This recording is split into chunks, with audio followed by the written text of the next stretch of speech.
오늘 이 시간에는 내 영혼의 강건함이라는 제목으로 함께 말씀 나누도록 하겠습니다. 원래는 제가 이 설교 제목을 정할 때 좀 길어서 그냥 이렇게 줄여서 정하였는데요. 원래 제가 원했던 설교의 제목은 내 영혼의 강건함을 위해, 내 영혼의 강건함을 통해라는 제목이었습니다. 우리 이 시간 옆에 분들과 함께 인사 나누도록 하겠습니다. 건강하세요. 우리 인사 나누겠습니다. 네, 우리 뒤에 있는 분들도 우리 건강하세요. 함께 인사 나누겠습니다. 여러분 혹시 건강하세요라는 이 인사를 주고받는데 기분이 나쁘신 분 계신가요? 네, 없으시죠. 누군가가 나의 건강을 걱정해주고 건강하라고 이렇게 얘기해 준다는 것은 참 좋고 또 감사한 일인 것이죠. 우리가 새해를 시작하면서도 많은 덕담을 주고 받지 않습니까? 자녀들이나 여러분 손주들이 여러분들에게 세배를 하면 여러분 어떤 덕담을 많이 해주십니까? 여러 좋은 말들을 많이 해주시겠지만 그 안에 꼭 가장 먼저 들어있는 것이 무엇입니까? 그래, 그래 올 한 해도 건강해라 하면서 좋은 말씀들을 많이 해주시죠. 교회에서도 송구영신 예배를 마치고 서로 인사를 나누면 저도 가장 많이 드렸던 인사 중에 하나가 바로 올해도 건강하세요라는 이런 인사였던 것 같습니다. 여러분 우리는 이 땅을 살아가면서 우리의 건강에 정말 많은 관심과 신경을 기울이면서 그렇게 살아갑니다. 왜 그럴까요? 왜 우리는 건강을 가장 중요한 인생의 가치로 여기면서 살아가고 있을까요? 너무 당연한 것이죠. 우리가 건강해야 무엇이든 할 수 있기 때문입니다. 건강해야 여러분 드시고 싶은 음식도 마음껏 드실 수 있고, 여러분 건강하셔야 여행도 오랫동안 잘 다니실 수 있고, 우리가 건강해야 사랑하는 가족들과 함께하며 사랑하는 가족들과의 소중한 추억들을 계속 만들어 갈 수 있기 때문이죠. 그래서 정말 많은 사람들이 다른 것은 못해도 건강에만큼은 많은 투자를 하는 것이죠. 건강을 위해서 많은 음식들을, 좋은 음식들을 챙겨 먹기도 하고 운동도 열심히 하는 것입니다. 저희 교역자실을 보면 제 바로 앞자리에 이성호 목사님이 앉아 계시는데요. 언젠가부터 제 앞자리에 아침에 앉아 있으면 이 앞에서 오독오독 소리가 나는 거예요. 그래서 봤더니 아침에 이성호 목사님이 당근을 씹어 드시고 계시더라고요. 그래서 목사님이 이제 건강을 챙기기 위해서 아침에 좋은 음식을 드시는구나 이런 생각을 하게 되었죠. 우리 민성규 목사님은 여전히 젤리를 좋아하시는 것 같습니다. 안 되겠죠? 네, 여러분 우리가 이렇게 육체적인 건강을 위해서는 많은 노력을 하는데 여러분의 영혼의 건강은 어떠십니까? 여러분들의 영혼은 건강하십니까? 여러분의 영혼의 건강을 위해서는 어떠한 노력을 기울이고 있으십니까? 우리가 육체의 건강을 챙기는 것 너무 중요한 것이지만 우리는 우리의 육체의 건강뿐만 아니라 우리의 영혼의 건강도 잘 챙겨야 하는 것이죠. 우리 옆에 분들에게 한번 이렇게 물어볼까요? 당신의 영혼은 건강하십니까? 여쭤보실까요? 네, 뭐라고 대답하셨나요, 여러분? 건강하대요. 네. 여러분 우리의 영혼이 건강해야 하는 이유가 무엇이겠습니까? 우리의 영혼이 건강해야 하는 이유는 저는 오늘 본문을 통하여서 바로 우리의 소명 때문이다라고 답하고 싶습니다. 하나님이 여러분들을 부르신 그 부르심의 목적 때문에 우리의 영혼은 반드시 건강해야 하는 것입니다. 이 사실을 오늘 에스겔의 소명을 통해서 함께 생각해 보고자 하는데요. 하나님은 완악한 마음과 죄악으로 인하여서 바벨론의 포로로 끌려간 이스라엘을 향해 하나님의 말씀을 선포하기 위하여서 선지자로서 에스겔을 부르셨습니다. 근데 에스겔을 선지자로 부르신 그 부름 가운데 특이한 점이 한 가지 있다면 바로 이 에스겔 선지자를 부르는 호칭이었습니다. 그것은 바로 인자라는 것이었죠. 2장 1절부터 이 에스겔을 향하여서 이렇게 기록하죠. 그가 내게 이르시되 인자야 내 발로 일어서라 내가 내게 말하리라 하시며. 그러니까 선지자를 향하여서 인자라고 말하고 있다라는 것입니다.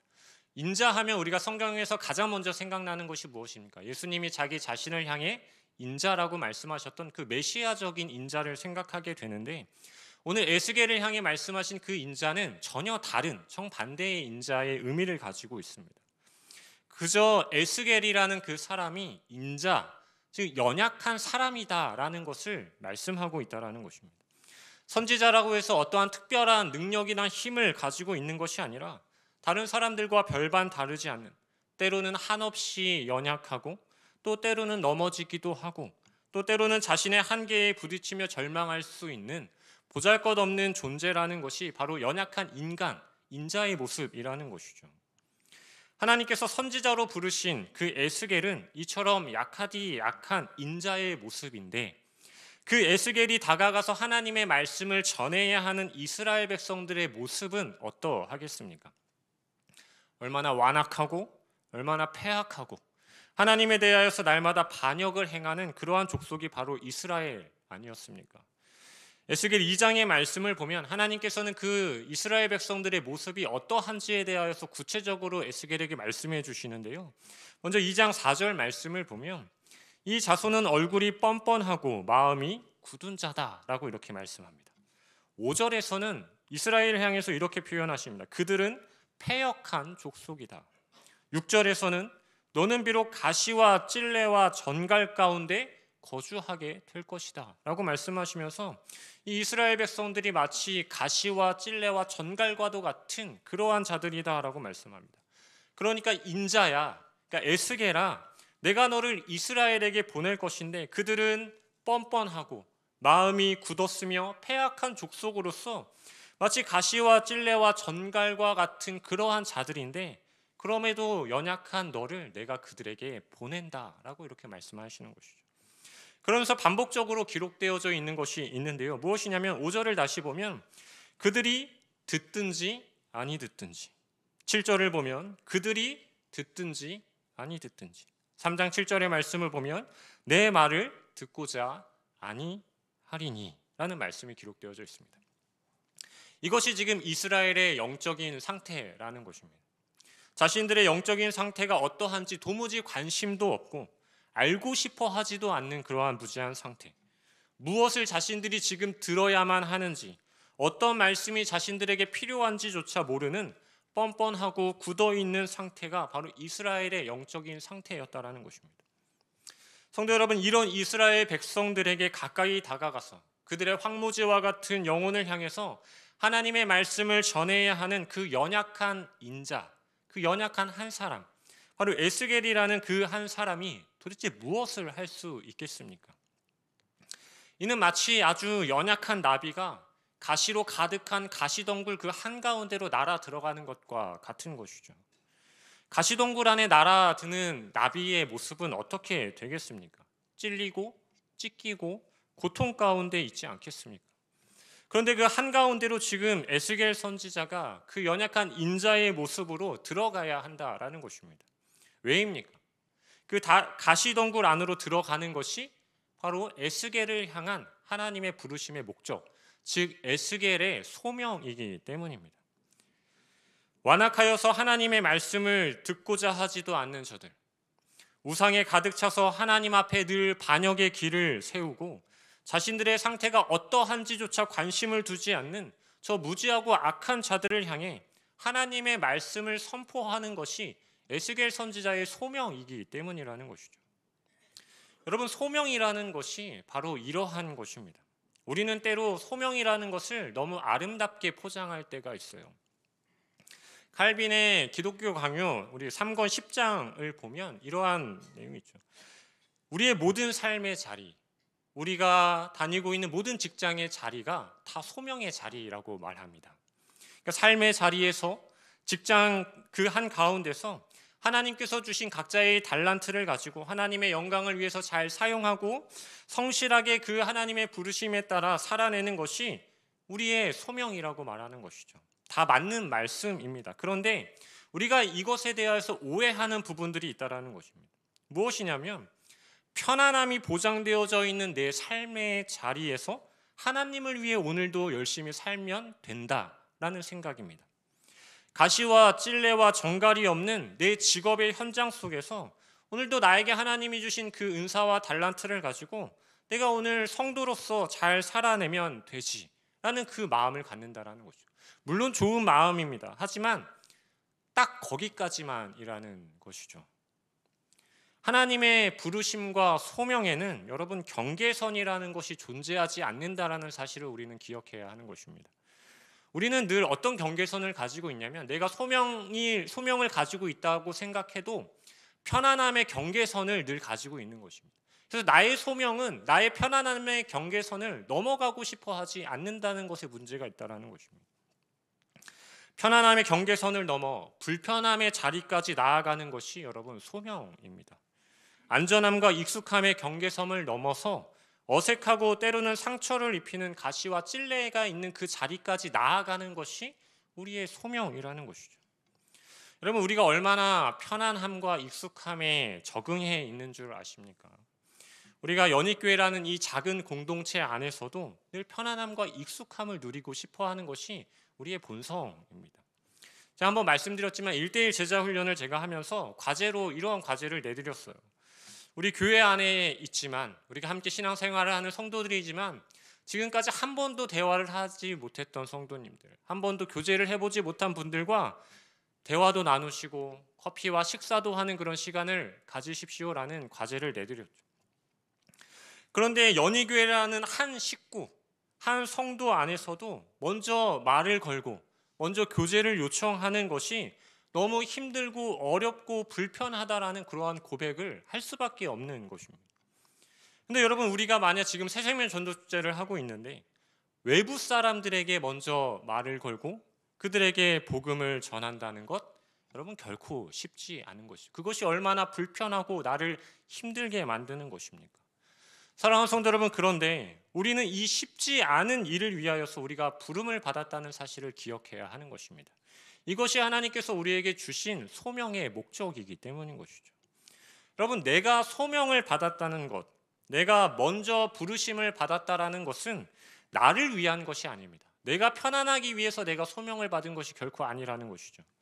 하나님은 나 자신을 위해서 소명을 주신 것이 아니고 나 자신을 위해서 나를 먼저 부르신 것이 결코 아닙니다.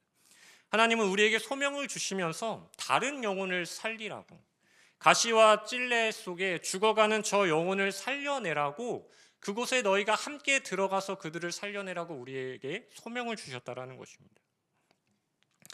사랑하는 성도 여러분, 편안함과 익숙함의 경계를 넘어 비록 가시와 찔레와 정갈이 가득한 것과 같은 그 불편함의 자리일지라도 그곳에 하나님의 소명의 목적이 있다는 사실을 우리가 반드시 기억해야 합니다. 내가 살려내야 하는 그 한 사람이 나의 편안함의 경계 밖에 있다 할지라도 우리는 그 경계선을 뛰어넘어 그 불편함을 넉넉히 감당해내며 그 영혼을 살려내는 소명의 목적을 우리가 함께 완수해낼 수 있는 저와 여러분들이 될 수 있기를 주님의 이름으로 간절히 소망합니다. 여러분, 이것이 바로 선지자의 삶, 오늘 이 땅을 살아가는 성도의 삶이라는 사실을 우리가 기억해야 하는 것이죠. 그런데 성도 여러분, 하나님은 인자인 이 에스겔을, 연약한 에스겔을 부르시고 저 완악하고 악한 이스라엘 백성들에게 보내시면서 절대로 그냥 보내지 않으셨다는 사실을 우리는 기억해야 합니다. 우리 3장 1절의 말씀을 우리 같이 한번 읽어보도록 하겠습니다. 시작. 발견한 것을 먹으라. 너는 이 두루마리를 먹고 가서 이스라엘 족속에게 말하라 시기로. 아멘. 하나님은 이스라엘 백성들에게 에스겔을 보내시기 전에 두루마리를 먹고 가서 그들에게 말하라 라고 이렇게 명령을 하셨습니다. 그러니까 인자인 이 연약한 에스겔이 그들에게 하나님의 말씀을 전하기 위해서는 먼저 무엇이 필요합니까? 먼저 에스겔이라는 이 연약한 자가 강하여지는 것이 필요한 것입니다. 그렇다면 에스겔 선지자가 하나님이 주시는 그 말씀으로 여러분 어떻게 강건해질 수 있었을까요? 여러분, 그 비결은 한 가지입니다. 바로 순종이었습니다. 오늘 본문에서 에스겔의 놀라운 순종의 모습을 한 가지 발견할 수 있는데요. 영혼의 강건함을 위한 에스겔의 순종이 무엇이었냐면 이해할 수 없는 하나님의 말씀에 순종하는 것이 바로 에스겔 선지자의 순종이었고 그 순종이 에스겔 선지자를 강하게 만들었다는 것입니다. 여러분, 지금 에스겔 선지자는 환상 중에 하나님으로부터 현실에서는 전혀 받아들일 수 없는, 전혀 이해할 수 없는 일을 행하라고 하나님이 명령하고 계신 것입니다. 여러분, 2장 9절과 10절에 보면 두루마리 책으로 되어져 있는, 그 안에는 애가와 애곡과 재앙의 말이 잔뜩 기록되어져 있는 그 두루마리 책을 지금 어떻게 하라는 것입니까? 먹으라는 것입니다. 여러분, 저는 못 먹는 음식이 거의 없는데요. 굳이 못 먹는 음식을 골라보라면, 여러분 혹시 드셔보셨는지 모르겠지만 수르스트레밍, 이름도 어려워. 예, 이 음식 여러분 아시나요? 스웨덴의 청어를 삭힌 통조림입니다. 그러니까 썩은 물고기가 그 통조림 안에 들어가 있는 것이죠. 제가 직접 먹어본 적은 없지만 그냥 비주얼만 봐도 와, 이거는 사람이 먹는 음식이 아니다 라고 생각될 정도로 그런 음식인데요. 근데 만약에 그것을 먹는다면 네가 정말 건강해질 수 있어 라고 누군가 저에게 말한다면, 그리고 정말 내가 건강해질 수 있다면 정말 온 힘을 다해서 저는 그것을 먹을 수는 있을 것 같습니다. 근데 여러분, 두루마리 책을 먹는다고 해서, 두루마리 책을 먹으라고 한다면 여러분, 그 책을 여러분 먹을 수 있겠습니까? 아무리 건강을 위해서 사람들이 이것저것 다 먹는다고 하지만 여러분, 종이를 씹어 먹는 사람은 없을 것입니다. 하나님께서 에스겔에게 이 책을 지금 먹으라고 말씀하고 있는 것이죠. 하나님은 이해할 수 없는, 아니 불가능한 명령을 지금 행하고 있는 것이죠. 근데 여러분, 에스겔은 그 하나님의 명령 앞에 어떻게 합니까? 우리 2절 말씀 우리 같이 한번 읽어보도록 하겠습니다. 시작. 내가 입을 벌리니 그가 그 두루마리를 내게 먹이시며. 에스겔은 하나님의 말씀 앞에 순종하며 그저 조용하게 입을 벌렸습니다. 하나님, 이 두루마리라는 책을 제가 어떻게 먹습니까? 이게 제 입에 들어가기나 합니까? 이런 말 하지 않았습니다. 물론 환상 중이라 할지라도, 물론 상징적이다 할지라도 우리는 실제적으로 이 말씀 앞에서 불가능한 하나님의 명령 앞에 순종하고 있는 에스겔의 모습에 집중해야 하는 것이죠. 인간의 생각으로 이해할 수 없지만 하나님께서는 이것이 에스겔을 강하게 만들 수 있는 방법이라는 사실을 하나님은 알고 계셨던 것이죠. 그리고 그 하나님에 대한 전적인 믿음 앞에 에스겔은 아무런 대꾸도 하지 않고 그저 먹으라는 하나님의 명령 앞에 입을 벌렸던 것입니다. 에스겔이 소명을 받고 하나님의 명령에 따라 순종하며 두루마리 책을 먹은 이 이해할 수 없는 한 번의 순종은요, 이제 앞으로 에스겔이 수많은 사역들을 감당해 나아갈 때 엄청난 힘의 원천으로 작용하게 되어집니다. 여러분, 에스겔 선지자의 별명이 무엇인지 기억하십니까? 우리가 작년에 리딩 바이블을 하면서 이 에스겔을 다루면서 아마 설명을 드렸던 것 같은데, 바로 고통의 선지자입니다. 에스겔은 선지자로서 악하고 무지한 백성들에게 말씀을 선포할 때 정말 이해할 수 없는 수많은 하나님의 명령들을 받게 됩니다. 그런데 에스겔 선지자는 그 이해할 수 없는 수많은 명령들을 다 순종이라는 이름으로 다 감당해낸다라는 것이죠. 몇 가지 생각해 보면 하나님께서 갑자기 에스겔을 벙어리가 되게 하십니다. 하나님께서 만약 여러분들을 선지자로 부르셨는데, 가서 전하라고 여러분들을 선지자로 부르셨는데 갑자기 여러분들을 벙어리로 만든다면 여러분 이해할 수 있겠습니까? 또 하나님은 에스겔에게 이스라엘의 죄악을 담당해야 한다고 말씀하시면서 390일 동안 옆으로 누워서 지내라고 말씀하세요. 여러분, 390일 동안 그렇게 옆으로 누워서 지내실 수 있으시겠습니까?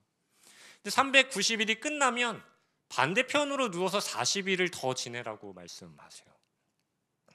여러분, 이해할 수 없는 이러한 명령들이 에스겔이 사역하는 동안 수없이 반복적으로 나타난다는 것입니다. 근데 여러분, 에스겔은 이런 이해할 수 없는 하나님의 명령에 단 한 번도 하나님 왜 이러십니까? 하나님 이게 말이 됩니까? 이런 반문을 하지 않고 다 순종해내게 됩니다. 여러분, 이것을 에스겔이 할 수 있었던 이유는 순종함으로 에스겔의 영혼이 하나님의 말씀으로 충만하게 채워져서 그의 영혼이 강건해졌기에 그 위에 모든 사역들을 넉넉히 감당해낼 수 있었다라는 것이죠. 하나님은 두루마리를 에스겔의 입에 먹여주시면서 그 두루마리를 배에 넣으며 창자에 채우라고 말씀하셨습니다. 배와 창자가 가지고 있는 의미는 여러 가지 의미가 있을 수 있겠지만 대표적인 의미는 가장 깊은 곳을 의미하는 것입니다. 요나가 물고기 뱃속에 들어갔을 때 요나가 뭐라고 표현했습니까? 물고기 뱃속에서 내가 산의 뿌리까지 내려온 것 같다. 내가 바다 깊은 한가운데 거하고 있다라고 이렇게 표현하지 않았습니까?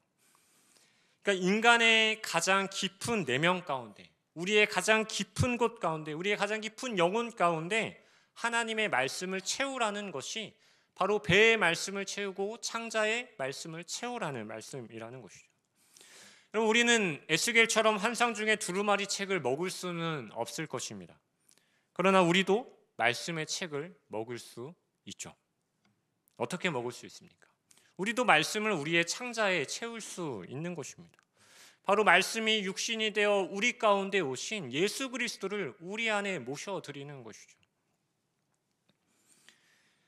여러분의 가장 깊은 곳에는 지금 무엇으로 가득 채워져 있으십니까? 말씀이신 예수님으로 여러분들의 그 가장 깊은 곳이 가득 채워져 있길 주님의 이름으로 간절히 소망합니다. 예수님이 우리 안에 충만하게 거하실 때, 예수님이 우리 안에 가득 충만하게 채워져 있을 때 우리의 영혼은 강건해지는 것입니다. 여러분, 저를 보시면 다들 뭐라고 말씀하시냐면 너무 말랐다라고, 너무 삐리삐리해 보인다 이렇게 말씀하세요. 저도 제가 너무 마르고 체력도 좋지 않다는 것을 알아서 제가 한번 살을 좀 찌어 봐야겠다라고 생각을 하고 도전을 좀 해봤습니다. 뭐 도전을 한다고 해서 별 다른 건 아니고 그냥 밥을 잘 챙겨 먹자 뭐 그런 거였습니다. 근데 여러분, 제가 그렇게 하고 나니까 제가 24년도 작년 12월부터 이제 3월까지 이렇게 했는데요. 제가 무려 3개월 동안 7kg가 쪘어요. 그렇게 안 보이시죠? 워낙 말랐었어가지고 7kg가 쪘습니다. 저는 평생 살이 안 찌는 사람인 줄 알았어요. 그런데 지금 인생 최고의 몸무게를 계속 갱신 중에 있습니다. 근데 여러분, 제가 몸무게를 늘려가면서 몸도 조금씩 좀 체력도 조금씩 늘어나는 것을 느끼면서 깨달은 것은 내 몸에 정해져 있는 기초 대사량이라는 그 그릇이 있는데 그 그릇이 꽉 차도록, 그 그릇이 넘치도록 음식을 먹으면 살이 찔 수밖에 없다라는 것이죠. 물론 운동도 같이 해야겠죠. 여러분, 근데 우리의 영혼도 마찬가지입니다. 우리의 영혼이 건강해지기 위해서, 우리의 영혼이 살이 찌기 위해서는 내 영혼의 기초 대사량을 뛰어넘는 하나님의 말씀을 계속 내 안에 채우면 우리의 영혼은 건강해지고 싶지 않아도 건강해질 수밖에 없는 것이죠. 우리 안에 예수님이 가득 채워져 있고 내 안에 말씀이 계속 부어져 가면 우리의 영혼은 건강해지게 되는 것이죠. 여러분, 근데 우리가 신앙생활을 할 때 뭔가 부족함을 느낄 때가 여러분 있지 않으십니까? 무엇인가 내 영혼이 말씀으로 채워져 있지 않은 것 같고 교회에 오는 것이 기쁨이 없을 때가 있고 신앙생활에 뭔가 만족함을 누리지 못할 때가 분명 있을 때가 있습니다. 여러분, 그럴 때 어떻게 하십니까? 많은 사람들이 이 문제를 해결하기 위해서, 이 부족함을 채워보기 위해서 뭐 다른 교회 목사님들의 설교를 들어보기도 하고 또 다른 교회도 한번 가보고 다른 어떤 성경 공부나 훈련 프로그램을 받아보기도 하죠. 여러분, 그런데 이것은 완전한 문제의 해결점이 될 수는 없습니다. 다른 유명한 목사님들의 설교를 듣는다고 해서, 다른 교회를 가본다고 해서 그것이 해결되지 않아요. 왜냐하면 시간이 지나면 또 반복적으로 부족함을 느낄 수밖에 없기 때문입니다. 왜냐하면 말씀으로 오늘 본문의 근거에서 내 창자를 채우지 못하기 때문인 것이죠. 내가 정말 충분하게 하나님의 말씀을 먹고 있는가? 정말 내가 내 창자의 말씀을 가득 채워내고 있는가? 여러분, 이것은 다른 사람이 해줄 수 있는 것이 아니죠. 교회가 해줄 수 있는 것도 아니고 목회자가 해줄 수 있는 것도 아닙니다. 이것은 내가 하나님 앞에서, 하나님의 말씀 앞에서 내가 해결해낼 수 있는 문제인 것이죠. 내가 정말 하나님의 말씀을 사랑하고 내가 정말 하나님의 말씀을 시냇가를 찾는 그 갈급해하는 사슴처럼 하나님의 말씀을 갈급해하고 있는 것. 그럼 그만큼 하나님의 말씀을 내 안에 채우려고 발버둥 치고 있는가? 우리가 고민하고 점검해야 하는 것입니다. 여러분, 에스겔은요, 두루마리를 먹고 이렇게 고백했습니다. 우리 3절 하반절의 말씀을 보면 이렇게 고백하는데요. 제가 읽어드릴게요. 내가 먹으니 그것이 내 입에서 달기가 무엇 같더라? 꿀 같더라. 여기에서 달다라는 단어의 의미는 기쁨이라는 의미를 가지고 있어요. 그것이 내 입에 달기가 꿀 같았다라는 것은 하나님의 말씀이 내 안에 가득 채워졌더니 내 영혼이 무엇으로 충만하다? 기쁨으로 충만해졌다라고 이렇게 고백하고 있는 것입니다. 나는 비록 연약한 인자와 같았지만, 나는 비록 부족하지만, 나는 힘이 없지만 말씀을 통해 주어진 이 기쁨, 이 영혼의 기쁨, 여러분 이것이 에스겔로 하여금 이해할 수 없는 하나님의 명령 가운데서도, 감당할 수 없는 불편하고 힘겨운 소명 가운데서도 순종하며 나아갈 수 있는 힘의 원천, 즉 근원이 될 수 있었다라는 사실이죠. 여러분, 여러분들의 영혼이 기쁨으로 충만하길 원하신다면 여러분 말씀으로 여러분들을 풍성하게 채우십시오. 여러분들의 영혼이 강건해지길 원하신다면 말씀을 사모하고 말씀을 사랑하고 말씀을 갈급해하며 여러분들의 창자에 주님의 말씀을 계속 넣으십시오. 우리도 에스겔처럼 말씀을 내 안에 가득 채우는 순종으로 하나님이 보내시는 소명의 자리에 담대하게 나아갈 수 있는 저와 여러분들이 될 수 있기를 주님의 이름으로 간절히 축복합니다. 사랑하는 성도 여러분, 그렇다면 이제 우리의 영혼이 말씀으로 강건해진다면 우리는 이제 무엇을 해야 하겠습니까? 우리 3장 1절의 말씀을 다시 한번 읽어보겠습니다. 시작. 또 그가 내게 이르시되 인자야 너는 발견한 것을 먹으라. 너는 이 두루마리를 먹고 가서 이스라엘 족속에게 말하라 하시기로. 아멘. 에스겔이 말씀으로 충만하게 채워져서 그의 영혼이 이제 강건해지게 된 그 이유와 목적이 무엇이었습니까? 하나님이 에스겔의 그 영혼을 강건하게 하신 목적이 무엇이었습니까? 가시와 찔레와 전갈과 같은 자들에게 하나님의 말씀을 전하는 그 소명을 감당하게 하시기 위하여서 그를 강건하게 하신 것 아니었습니까? 여러분, 우리도 마찬가지인 것이죠. 하나님의 소명, 하나님의 부르심의 목적을 위해서 우리가 강건해졌다면 우리도 가야 하는 것입니다. 우리도 가서 건강하지 못한 영혼들, 이스라엘처럼 사로잡히고 패약한 영혼으로 이 세상을 아직도 살아가고 있는 그 영혼들을 말씀으로 회복시키고 그들의 영혼이 강건해질 수 있도록 복음을 전하는 곳으로 우리가 가야 한다라는 것입니다. 하나님은 에스겔을 이스라엘의 파수꾼으로 세우기 위하여서 말씀을 먹이시고 에스겔을 강건하게 하셨습니다.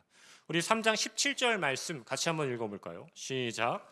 인자야 내가 너를 이스라엘 족속의 파수꾼으로 세웠으니 너는 내 입의 말을 듣고 나를 대신하여 그를 깨우치라. 인자야, 에스겔아, 너는 비록 지금 연약하지만 이제 내가 말씀으로 너를 강건하게 하였으니 이스라엘의 파수꾼으로 나아가서 나를 대신해서 저 영혼들을 좀 깨워다오. 그들의 영혼에게도 말씀을 좀 먹여서 그들도 좀 강건하게 해다오. 여러분, 이것이 에스겔을 부르신 하나님의 간절한 마음이었다라는 것입니다. 오늘 이 시간에 하나님께서는 저와 여러분들에게도 말씀하고 있는 것입니다.